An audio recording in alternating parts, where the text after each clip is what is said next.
Ceritanya seperti ini Buya. Tadinya anak saya nyantren, kemudian diambil mantu sama kiainya. Pas udah dinikahi, malah masih minta bagian berupa harta dan lain-lain dari kiai dan keluarganya itu Buya. Anaknya laki perempuan? Anaknya perempuan Buya.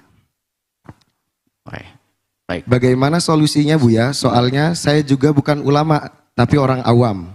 Dan kiainya itu, anaknya ingin minta terus Buya berupa uang dan lain-lain. Minta tolong solusinya Buya, bagaimana menghadapi guru yang suka minta-minta. Terima kasih Buya. Wassalamualaikum warahmatullahi wabarakatuh. Ini jawabnya sudah mulai emosi nih. Laki-laki nggak ngasih nafkah malah ngambil duitnya istri, ini sudah. Mohon maaf saya tahan dulu biar saya tidak emosi nih. Ada nikah ngambil duit minta-minta atas nama kiai, ngerusak nama kiai. Atas nama, kalau anak kiai namanya Pak, di sini apa namanya? Gus ya, kalau enggak Gus kan jawab. Nah ini aneh-aneh. Laki-laki ngasih nafkah dong, kalah ya sama sapi.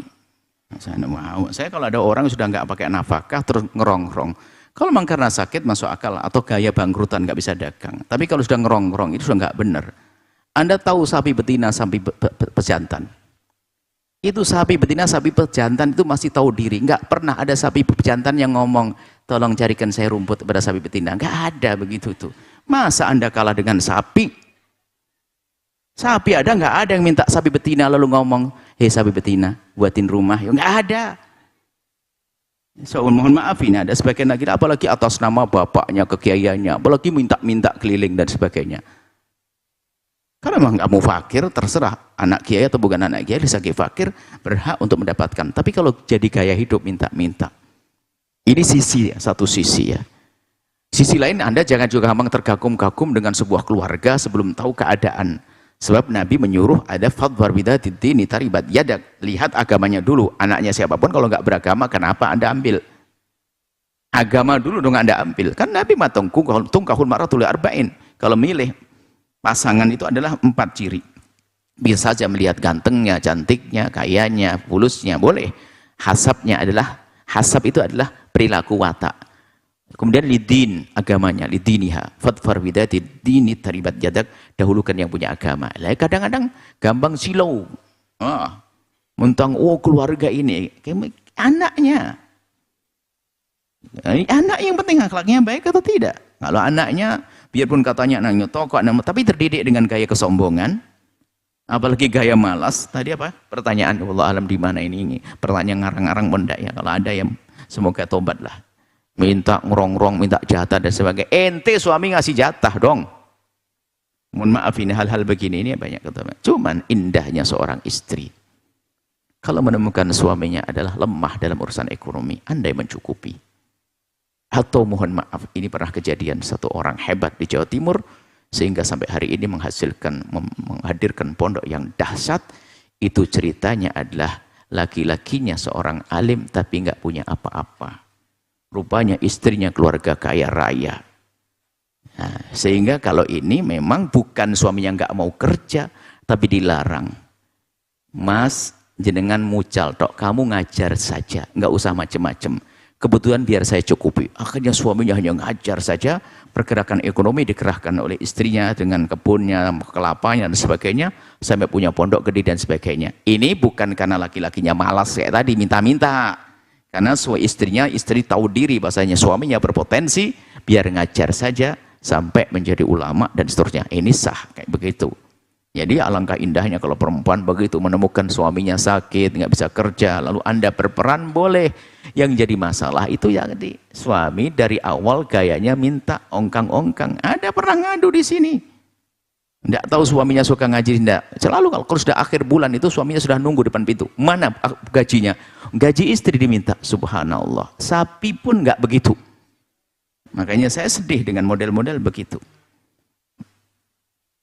Anda sih nggak perlu tersinggung, yang mendengar pemirsa nggak, karena Anda bukan seperti itu. Yang kayak sapi ya nggak mendengar.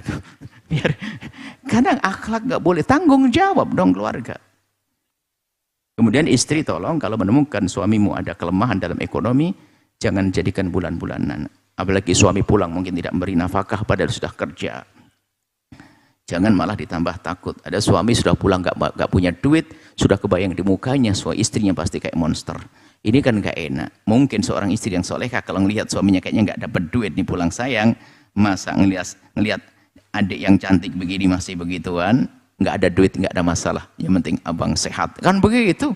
Jadi biasakan dengan lapang. Bukan gara-gara ekonomi berantem ya. Istri jangan menuntut, suami bertanggung jawab. Kan hidup enak. Tapi kalau sudah dibalik, istri menuntutan, suami nggak tahu diri, nah udah nasib buruk, perang dunia. Itulah yuk hidup indah. Ya. Mohon maaf yang kami sapi-sapikan bukan Anda. Anda hebat, bukan sapi. Tapi yang Anda punya sifat kayak sapi yang saya sebutkan, Anda tobat dong. Sapi kan nggak punya dosa, tapi Anda jadi punya dosa kayak sapi. Semoga Allah mengampuni semuanya. Mohon maaf, saya sudah gemes dengan hal-hal semacam ini. Ada orang dolim loh, ada di sini kan. Seorang perempuan bertanya, ini mohon maaf, ini pelajaran buat semuanya. Buya, suami saya soleh banget. Loh, soleh banget kan bangga saya. Soleh banget, iya. Rajin tahajud, rajin sholat, rajin pengajian Buya. Ah, pengajian. Terus Alhamdulillah. Cuman Buya nggak pernah ngasih nafkah saya. Saya suruh ke pasar setiap hari. Ntar. Suami nggak cari nafkah, ngasih duit? Enggak. Terus yang duit? Saya Buya. Itu bersih salah berguru itu. Iya Buya, sering pengajian. Di mana ngajinya? Sama Buya. Wah ini kacau, ini kurang ajar ini. Ha? Ngaji sama Buya begitu. Nih siapa ini? Ini kejadian betul. Ngajinya sama Buya. Ilah. Wah ini. Itu ngajinya tuh menghindar dari cari duit itu. Pasar sana enggak usah ngaji kalau begitu. Oh nafkah dong ngasih. Ada enggak di sini? Ini cerita lama sudah pergi, ini sudah tobat kayaknya. Bukan Anda, ini kejadian betul ibu-ibu. Saya bangga dibilang, suami saya soleh banget. Ya, soleh banget. Tahajud, nyuruh istrinya ke pasar, enak-enak. Cuman Buya enggak tahu di shop berapa gitu. Barisan berapa, enggak ngomong. Kan enggak enak nanti. Pertama, maksud kami adalah Anda suami, tanggung jawab. Istrimu.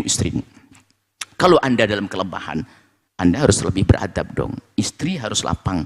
Jangan dibikin takut suamimu yang tidak mendapatkan nafkah. Seorang suami jangan cuek. Sebetulnya kalau suami lemah dalam ekonomi, lebih banyak meningkatkan kualitas pengabdian dan permohonan maaf. Cuek juga nggak boleh. Sehingga hidup itu indah. Dengan saling mengerti, saling menghargai, saling mencintai, saling berkorban. Bukan saling memperbudak. Tapi saling mengabdi. Kata Imam Ali, sederhana. Untuk hidup indah, sederhana. Jadilah hai suami kau itu budak istrimu. Dan jadilah wahai istri kau budak suamimu. Maksudnya abdikan dirimu. Selesai rumus. Bukan memperbudak. Ongkang-ongkang hadir pengajian Buya Yahya. Ini masalah ini. Mohon maaf ya. Kalau ada seperti itu tinggal selesai dengan Allah. Kan gampang tobat. Apalagi istrimu juga baik hati kok. Memaafkan kok. Yang nggak boleh adalah sombong, keras kepala, nggak mau tobat, nggak mau sadar. Wallahu a'lam bissawab. Masya Allah, syukuran jazilan Buya atas jawabannya.